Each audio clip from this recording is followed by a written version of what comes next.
நான் அந்த வீட்டுக்கு போனேன் அப்படின்னா எனக்கும் என் மாமியாருக்கும் வந்து நல்ல செட் ஆகுமா? அந்த பொருத்தம் வந்து என் ஜாதகத்துல எப்படி இருக்கு? அப்ப 7ஆம் பாவத்திலிருந்து எண்ணி வரக்கூடிய 4ஆம் வீடு அப்படிங்கிறது கணவரினுடைய தாயாரை குறிக்குது. 10ஆம் இடம் மூலியமாக ஜாதகருக்கு ஏதாவது ஒரு தொல்லைகள் வருமா? இந்த விஷயத்த நம்ம தாராளமா பார்க்கலாம். நிச்சயமாக மாமியார் மூலியமாக உங்களுக்கு வந்து ஒரு தொல்லைகள் அப்படிங்கிறது நிச்சயமா வரும். அந்த 10ஆம் பாவத்துக்கு உபநட்சத்திர அதிபதி யாரு? அது மட்டும் இல்லாம நின்ற நட்சத்திரம் எவ்வாறு இருக்கு? இதுதான் ரொம்ப முக்கியம். ஏன்னா நின்றோட ஜாதகத்தை நம்ம கேபி உயர்கணித சார ஜோதிட முறையில டிகிரி அடிப்படையில கணிக்கிறோம். குரு பகவான் இயக்கக்கூடிய பாவங்கள் பாத்தீங்க அப்படின்னா 2, 6, 8, 12ஆம் பாவங்களை இயக்குறாரு.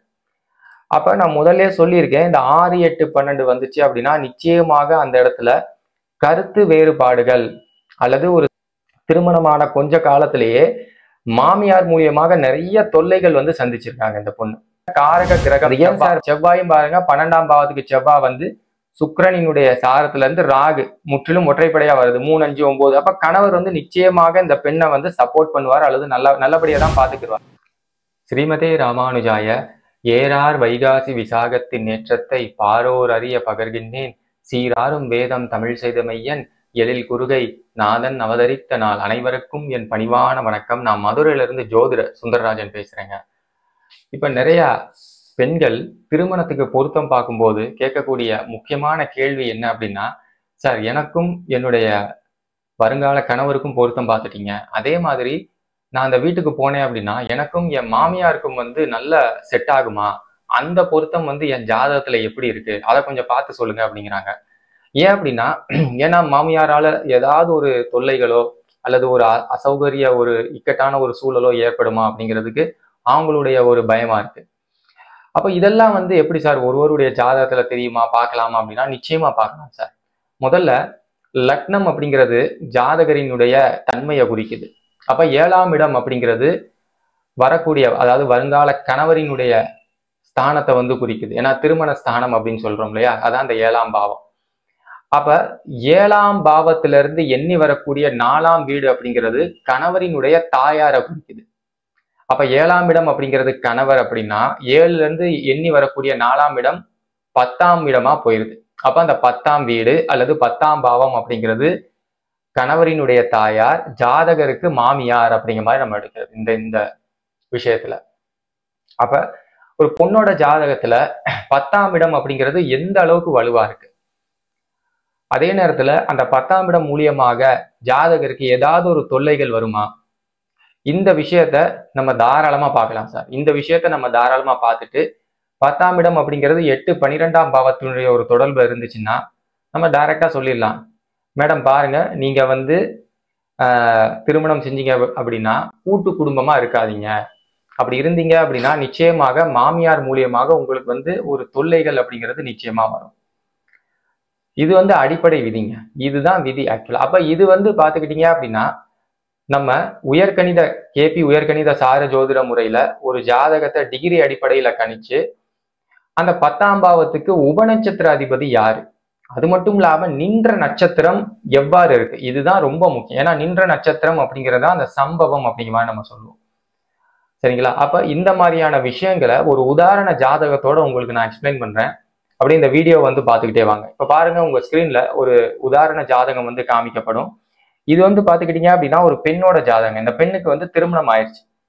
இப்ப இந்த பெண்ணுக்கு 27 வயசு வந்து போயிட்டு, பிறந்த தேதியாக பாத்தீங்கன்னா 27/11/1997, பிறந்த நேரமாக 10:20 AM அப்படி மாதிரி கொடுத்துருக்காங்க. அப்ப இந்த பெண்ணோட ஜாதகத்தை நம்ம கேபி உயர்கணித சார ஜோதிட முறையில டிகிரி அடிப்படையில கணிக்கிறோம். கிரக தொடர்புகள், பாவ தொடர்புகள் அப்படிங்கிற ஒரு அட்டவணைக்கு நம்ம வந்து வர்றோம். அப்ப நான் முதல்ல ஒரு விஷயம் சொல்லியிருந்தேன், 7ஆம் இடம் அப்படிங்கிறது கணவரை குறிக்குது. 7ஆம் இடத்துல இருந்து எண்ணி வரக்கூடிய 4ஆம் இடம் அப்படிங்கிறது மாமியார் ஸ்தானம். அதாவது கணவரினுடைய தாயார் தான் மாமியார் அப்படிங்கிற மாதிரி நம்ம சொல்றோம். அப்ப இந்த பெண்ணுக்கு பாருங்க 10ஆம் இடம் அப்படிங்கிறது கேது பகவான் வந்து உபநட்சத்திர அதிபதியா வர்றாரு. அப்ப கேது பகவான் நின்ற நட்சத்திரம் பாருங்க குருவா வர்றாரு, நின்ற உபநட்சத்திரமும் குருவா வர்றாரு. குரு நல்ல கிரகம் தான், இல்லைன்னு சொல்லல. ஆனா அதே நேரத்துல பாத்தீங்கன்னா குரு பகவான் இயக்கக்கூடிய பாவங்கள் பாத்தீங்க அப்படின்னா 2, 6, 8, 12ஆம் பாவங்களை இயக்குறாரு. அப்ப நான் முதல்ல சொல்லியிருக்கேன், இந்த 6, 8, 12 வந்துச்சு அப்படின்னா நிச்சயமாக அந்த இடத்துல கருத்து வேறுபாடுகள் அல்லது ஒரு சண்டை சச்சரவுகள் நிச்சயமாக நடக்கும். அப்ப இந்த 10ஆம் பாவம் இந்த பெண்ணுக்கு வந்து வீக்கா போயிடுச்சு. அதனால இந்த மாமியார் மூலியமாக ஒரு சண்டை சச்சரவு வந்து சந்திக்க நேரும் அப்படிங்கிற மாதிரி ஒரு விஷயம். அப்ப இந்த பொண்ணுக்கு என்ன நடந்திருக்கு அப்படின்னா, திருமணம் ஆன கொஞ்ச காலத்திலேயே கூட்டு குடும்பமா தான் இருந்திருக்காங்க. திருமணமான கொஞ்ச காலத்திலேயே மாமியார் மூலியமாக நிறைய தொல்லைகள் வந்து சந்திச்சிருக்காங்க இந்த பொண்ணு. அது ஏன் சார் அப்படின்னா, இப்ப நடக்கக்கூடிய திசையை பாருங்க, குரு திசையா போயிட்டு இருக்கு சார். நடக்கக்கூடிய திசையே குரு திசை. குரு பாருங்க 10ஆம் வீட்டுக்கு சாரம் கொடுத்திருக்காரு. 10ஆம் வீட்டு உபநட்சத்திர அதிபதியான கேதுவுக்கு குரு பகவான் வந்து சாரம் கொடுத்திருக்காரு. அப்ப இந்த இடத்துல இந்த 2, 6, 8, 12 அப்படிங்கிறது ரொம்ப வலிமையாக இயங்கும் அப்படிங்கிற மாதிரியான ஒரு அமைப்பு. அப்ப இந்த பொண்ணு அந்த புகுந்த வீட்டுக்கு போன உடனே பாத்தீங்கன்னா இந்த மாமியார் மூலியமாக நிறைய அசௌகரியங்களை சந்திச்சிருக்காரு. அது மட்டும் இல்லாம 2ஆம் இடம் அப்படிங்கிறது குடும்பம் அப்படின்னு அர்த்தம், பேச்சு ஸ்தானம் அப்படின்னு சொல்லுவாங்க. அந்த இடத்துலயும் குரு பகவான் வர்றாரு. ஏன்னா குரு தான் திசையை நடத்துறாரு. அப்ப குரு பாத்தீங்கன்னா 2, 6, 8, 12க்கு உபநட்சத்திர அதிபதியா வர்றாரு. அப்ப இந்த பொண்ணு வந்து எதிர்த்து பேசக்கூடிய நபர் தான். இப்ப மாமியார் வந்து ஒரு சில விஷயங்கள் சொல்றாங்கன்னா ஓரளவு தான் இவங்க வந்து அடங்கி போவாங்க. ஆனா இந்த பெண்ணினுடைய ஜாதகத்துல பொறுத்தவரையும் ஓரளவு தான் அடங்கி போவாங்க. சில நேரத்துல பாத்தீங்கன்னா டக்குன்னு வந்து பேசிடுவாங்க அப்படிங்கிற மாதிரி. இப்ப மாமியார்கிட்ட எதிர்த்து பேசக்கூடிய பழக்கம் நிச்சயமாக இந்த பெண்ணுக்கு உண்டு. அது மட்டும் இல்லாம மாமியாரினுடைய அந்த ஸ்தானமே கெட்டு போயிரு, வீக்கா போயிரு. சரி, அதுக்கடுத்து காரக கிரகம் எது சார்? சந்திரனை வந்து நம்ம இங்க எடுத்துக்கலாம். மாமியாருக்கு உண்டான காரக கிரகம் அப்படிங்கிறது, ஏன்னா பாவத்தை பார்த்தாச்சு, கிரகத்தையும் நம்ம பார்க்கணும். அப்ப கிரகம் அப்படிங்கிறது சந்திர பகவானை நம்ம அந்த இடத்துல எடுக்கலாம். அப்ப சந்திரனும் பாருங்க குருவோட சாரத்துல தான் இருக்காரு, ஏன்னா குரு தசை நடக்கிறனால அதுவும் வந்து வீக்கா தான் இருக்கு. அப்ப முக்கியமாக அந்த 10ஆம் இடம் வீக்கா போயிடுச்சு. 2ஆம் இடம் அப்படின்னு சொல்லக்கூடியதான குடும்பஸ்தானம், பாகிஸ்தானம், அங்கேயும் வந்து 8, 12 வந்து வீக்கா போயிடுச்சு. காரக கிரகம் அப்படின்னு சொல்லக்கூடியதான சந்திரனும் குரு பகவானினுடைய சாரத்துல இருந்து 8, 12 காமிக்கிறார். அப்ப டோட்டலா இந்த பொண்ணுக்கு பாத்தீங்கன்னா இந்த கூட்டு குடும்பம், அது மட்டும் இல்லாம மாமியார் கூட ஒரே வீட்டுல சேர்ந்து இருக்கிறது அப்படிங்கிறது செட் ஆகாது. அதனால என்ன நடந்திருக்கு அப்படின்னா, இந்த பொண்ணு வந்து கோச்சிக்கிட்டு, தன்னுடைய கணவர்கிட்ட கோச்சிக்கிட்டு வீட்டுக்கு வந்துட்டாங்க. அப்ப கணவரினுடைய ஸ்தானம் எவ்வாறு இருக்குன்னு பாருங்க. கணவரினுடைய ஸ்தானம் அப்படிங்கிறது 7ஆம் வீடு, ஏழாம் பாவம். அது புதன் பகவான் வந்து கேது 4, 10 அப்படிங்கிறது நல்ல ஒரு அமைப்பு தான். பெரிய லெவல்ல சிக்கல் இல்லை. கொஞ்சம் அதிருப்தி அப்படிங்கிறது இருக்குமே ஒழிய பெரிய லெவல்ல இந்த இடத்துல சிக்கல் இல்லை. அதே நேரத்துல காரக கிரகம் செவ்வாயும் பாருங்க 12ஆம் பாவத்துக்கு செவ்வாய் வந்து சுக்கிரனினுடைய சாரத்துல இருந்து ராகு முற்றிலும் ஒற்றைப்படையா வருது, 3, 5, 9. அப்ப கணவர் வந்து நிச்சயமாக இந்த பெண்ணை வந்து சப்போர்ட் பண்ணுவார் அல்லது நல்லபடியா தான் பாத்துக்கிடுவார். பட் என்ன, தனக்கு அமைஞ்ச அந்த மாமியார் வந்து கொஞ்சம் சரியில்லாம போயிட்டாங்க. எப்ப பார்த்தாலும் குத்தம் சொல்லிட்டே இருக்கிறது அப்படிங்கிற மாதிரியான ஒரு விஷயம் வந்து வரக்கூடிய மருமகள்கிட்ட தேவையில்லாம வாக்குவாதம். இப்ப இவங்களும் பாத்தீங்கன்னா அந்த வாக்குவாதத்துல ஈடுபடக்கூடிய நபரா தான் இருக்காங்க. அப்படி நடந்து இவங்க வந்து இப்ப கோச்சுக்கிட்டு தன்னுடைய கணவர் பெற்றோர்களினுடைய வீட்டுக்கு வந்துட்டாங்க. சரி, அப்ப இதுக்கு தீர்வு என்ன சார் அப்படின்னா, தீர்வு ஒண்ணும் கிடையாதுங்க, தனி குடித்தனம் போறது அப்படிங்கிறதான் தீர்வு. ஏன், இந்த திசை முழுக்க அப்படிதான் இருக்கு. இந்த குரு தசை முடிகிற வரையிலும் அப்படிதான் இருக்கு. ஏன்னா குரு பாத்தீங்கன்னா நேரடியாக சாரம் கொடுத்திருக்காரு 10ஆம் பாவத்துக்கு.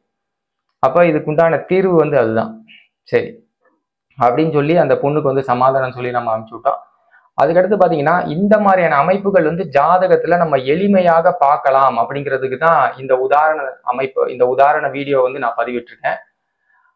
அது மட்டும் இல்லாம இது மாதிரி நிறைய விஷயங்கள் வந்து நம்ம ஜாதக ரீதியா பார்க்கலாங்க. அதாவது நீங்க கேட்கக்கூடிய அனைத்து கேள்விகளுக்கும் ஜாதக ரீதியாக பதில் சொல்லலாம். அதே நேரத்துல பிரசன்ன முறை மூலியமாகவும் நம்ம தாராளமாக பதில் சொல்லலாம். இது வந்து நம்மளுடைய கேபி உயர்கணித சார ஜோதிட முறையில எளிமையாக நம்ம இந்த விஷயங்களை பார்த்து அடிப்படை விஷயங்களை நம்ம தாராளமா சொல்லலாம். அதே நேரத்துல உங்களுக்கு என்கிட்ட ஜாதகம் பார்க்கணும், இந்த திருமண பொருத்தம் விஷயங்களை வந்து பார்க்கணும், அதுக்கடுத்து இந்த கேபி முறையை ஒரு கோர்ஸா கத்துக்கணும் அப்படின்னாலும் கீழே டெஸ்கிரிப்ஷன்ல என்னுடைய வாட்ஸ்அப் நம்பர் இருக்கு, தொடர்பு கொள்ளுங்க.